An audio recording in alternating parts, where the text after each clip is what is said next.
सदा प्रभुंकर महान नामर धन्यवाद हो, गौरव हो, महिमा हो। प्रभु आज ये सुंदर समय दे तेणुक प्रभु को धन्यवाद दिए एवं मोर समस्त ख्रीष्टीय भाई भौणी मान मोर ख्रीष्टीय नमस्कार। आज आम आलोचना करबा तीनोटी विषय आम मानकर हृदय रहिबार आवश्यकता रही। ख्रीष्टियान जीवन में ये तीनोटी विषय नितांत आवश्यक एवं महत्वपूर्ण।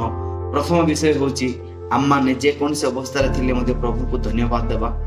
द्वितीय विषय होची ईश्वर वाक्य को ध्यान करवा, अध्ययन करवा एवं ईश्वर वाक्य अनुଯାयी आमर जीवन को अतिबाहित करवा।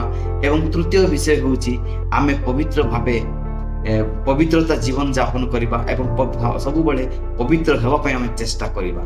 आसंतु आज आमे प्रथम विषय आलोचना कर जिबा।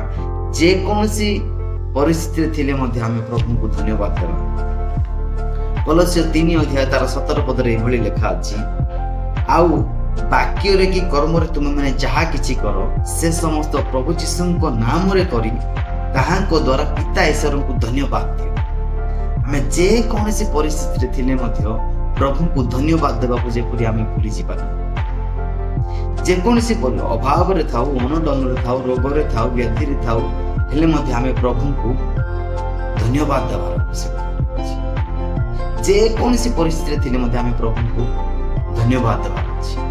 ता द्वारा प्रभु हम मान को आशीर्वाद करेंगे, हम मान को अनुग्रह करेंगे, हम मान को दया पिता हम मान को दया करेंगे। एवं द्वितीय विषय होची आमे ताकर वाक्य को सब बळे अध्ययन करिवार अछि।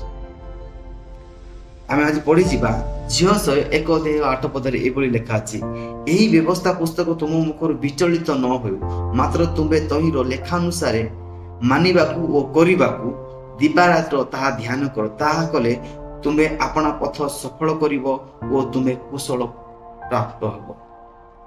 एई ईश्वरंकर वाक्य को जदि आमे पढिबा एवं आम जीवन रे कार्यकारी करिबा, ताहा हेले आम माने सफल ख्रीष्टियान हे पारिबा एवं आमे कुशल प्राप्त हे पारिबा। तेनु आम जीवन रे एई ईश्वरंकर वाक्य को प्रथम स्थान देवार आवश्यकता अछि एवं एई वाक्य को आम हृदय रे, आम मन रे, आम जीवन रे कार्यकारिता करबा अछि। एवं तृतीय विषय हैला आम माने पवित्र होबार अछि।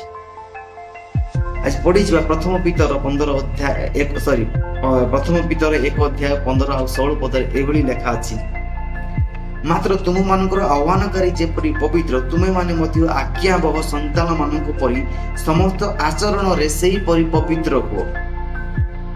जेणु लेखा अछि, तुमे माने पवित्र हो कारण आम्भे पवित्र।